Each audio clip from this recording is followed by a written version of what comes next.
Oo, no, natatakot kayo. Total, may karapatan na akong magsalita. Sasabihin ko na lahat ng inakit namin. Tinuring nyo kaming pogi. Kasi pag nakikita nyo kami, sumisigaw kayo. Tapos, pag lumipad kami, dumapo sa inyo, kilig na kilig kayo. Alam namin, gwapo kami, pero tapos nun, papatayin nyo kami. Tama ba yun? Tapos masakit pa, gamit pa yung tsinelas nyo, ang bibigat. Tingin nyo, hindi kami nasasaktan. Naghahanap lang kami ng pagkain namin para sa pamilya namin. Hindi nyo ba naisip na pag tinatay nyo kami, hindi sila makakakain? May pamilya din kami. May puso din kami. Nakikita nyo pa lang kami, kukuha na kayong pamalo, tapos papatayin nyo kami. Takot na takot kayo, kaya naman kakagatin namin kayo.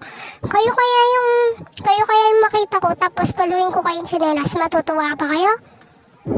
Kala nyo nasasaktan din kami, huwag nyo kaming ginaganyan. Oo, pogi kami, pero marunong din kami masaktan.